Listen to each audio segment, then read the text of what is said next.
everyone, welcome back to my channel. I hope that you guys are doing amazing. I hope that you're staying safe and staying sane at the same time. So in today's video we're going to be speaking about how you can be able to get your dream job by passing that interview that you've been called for, and it's going to be done in very simple steps.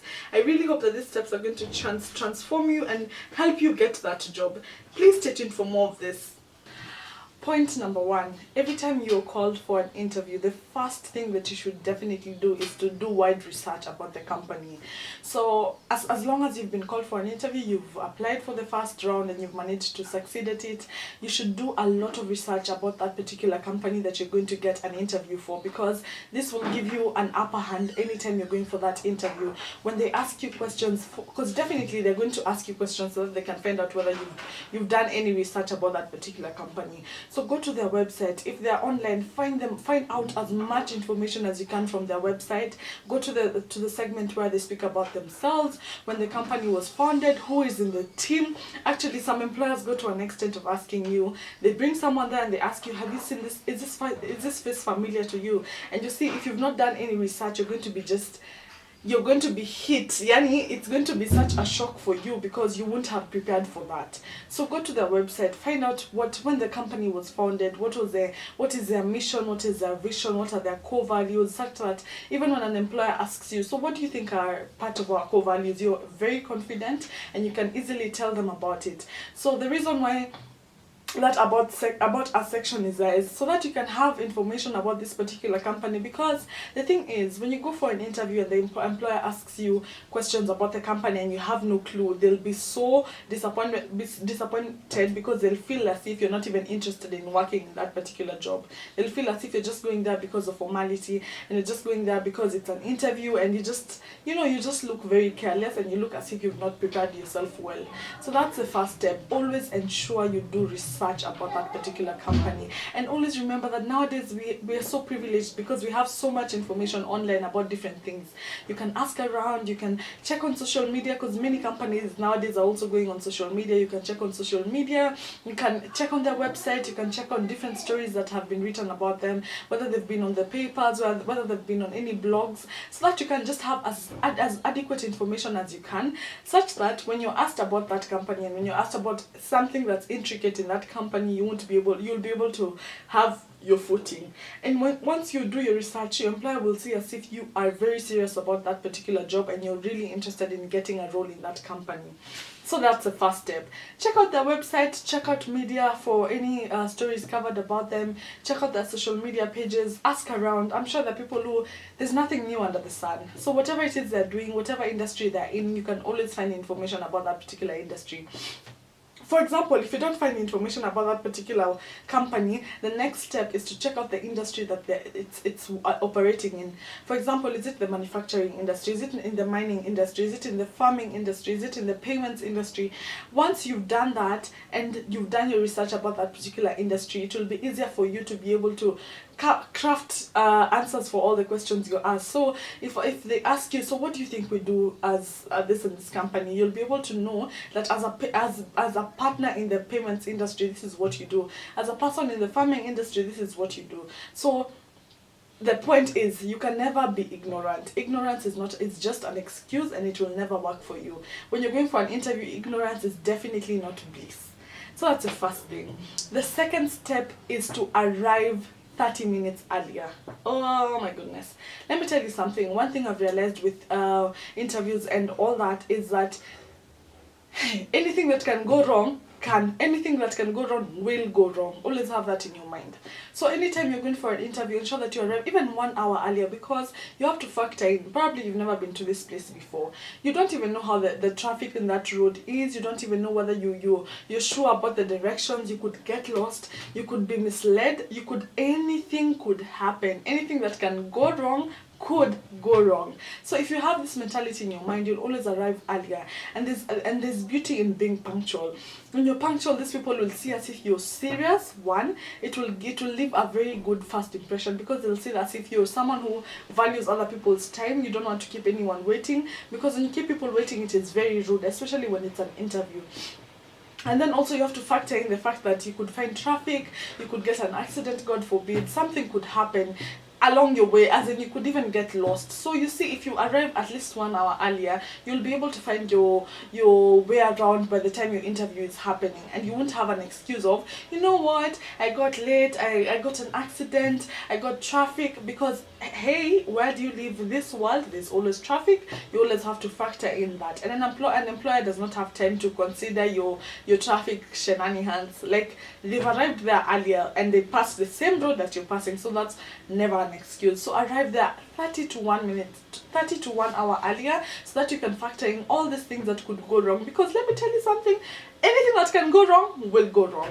As long as you have that kind of mentality, you'll be able to always plan yourself ahead. You'll be able to always get there earlier. You'll be able to always be calm. And then there's this thing about when you run late, even in a meeting, just not just any interview, when you're going to meet anyone, when you're going to do something and you run late, your day starts pathetically. You're just nervous, you're scared, you're very anxious, and you don't want to be any of that when you're going for an interview. And the beauty of arriving early is it gives you time to continue to compose yourself, to continue to do some more research in case you're not done with the research you were doing, and it gives you time to just familiarize yourself with the environment. So always arrive 30 to 1 hour earlier. It will work magic for you.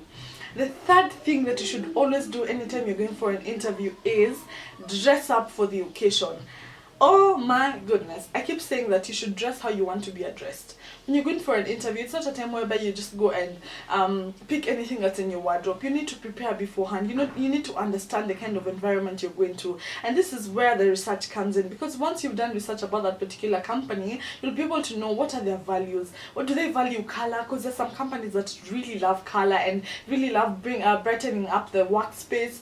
Are they people who are very conservative? They don't like it when the employees dress up with certain colors. For example, in the banking industry, they're usually very conservative. You can't go to an interview dressed up in jeans. But there are some companies whereby you can go, if it's a Friday, you're allowed to be casual and to just dress up smart casually. So you see, the research comes in handy, because even when you're picking up your dress or your outfit, you'll be able to know what will work for you and what will not work for you. And you need to leave a statement. When you walk into that interview room, you need to leave a statement. The interviewers need to see that you've actually put in thought in preparing for this particular interview, even when it comes to your outfit. So dress comfortably, that's the first thing. If it's a dress, ensure that dress is fitting you perfectly. You don't have to fidget as you're pulling your dress down or pulling it up. You have to ensure that your dress is not too tight, because when it's too tight, you'll be very uncomfortable. In case you're asked to sit down, in case you're asked to bend to do something, you'll be absolutely uncomfortable if it's too tight. Ensure that you've dressed up in a way in which you feel confident, because I always say the way that you dress will really affect your mood. If you dress up in a way that's not comfortable, you'll definitely be very scared. You'll be very anxious. You'll keep fidgeting throughout the interview, and it's not a good sight. So dress up in colors that you feel comfortable in. Dress up in shoes that you're comfortable in. You don't want to be going and you're staggering because you've worn certain heels that you've never even worn before. You have to dress up in clothes that be yourself. That's the thing. So dress how you want to be addressed, and always remember that your first impression will leave a lasting impression. The fourth thing is you have to ensure that you're yourself no matter what. I think many times usually try to be different people anytime you're going for an interview. You try so hard to impress to a point whereby you lose your authenticity. And nowadays the world is really craving for people who are real. The world is really craving for people who are authentic, and the world is really craving for people who are original. So when you're going for an interview, don't try and fake an accent if that's not how you usually speak. Because first of all, it will be so obvious to the interviewers that this girl is trying too hard. If you don't have an accent, sis, just speak the way you usually speak normally. And also, don't try and be someone else. Don't try and fake a personality. Don't try. You see, at times you do the research and you'll find out maybe this company usually hires this kind of people, and then you'll try so hard to be that kind of person when you're not. Because let me tell you something, every company is looking for that uniqueness. Every company is looking for that authenticity. Every company is looking for that person who will come and bring in their personality to just make the company or the workplace a better place and a more comfortable place for everyone to thrive in. So always remember that you are unique, you are authentic, and you are exactly what that company needs. When you're going into that interview, always remember that they've called you for that interview because they've seen your resume, they've seen your CV, and they really like what they see, and they want to just meet you in person so that they can get to know you better. So be yourself. Don't try to be anyone else. Don't try to have don't talk like anyone else, because you are unique on your own. So the fifth thing that really works, and the fifth thing that I would advise anyone to do, is to ensure that you are calm, collected, and confident. Oh my goodness, there's just something beautiful about someone who is calm, collected, and confident, because you ooze out so much peace, you ooze out so much when an interviewer is seeing you, they will know that this is a person who can definitely take on this job, and they'll do it perfectly. So when you're confident and when you avoid fidgeting, and I keep speaking about fidgeting because I am a victim of this. At times I'll find myself fidgeting when I'm nervous, fidgeting when I am happy, fidgeting when I'm sad, fidgeting when I'm all those kind of things. So you should avoid fidgeting, because when you do that, it looks like you're not confident. When you do that, it looks like you're nervous, and it looks like you're anxious about something. So be calm and just ensure that you answer the questions as they come. Don't stammer, don't just be confident. Be calm and confident, and it will work miracles for you. The other thing is your body language and your body posture. Don't slouch.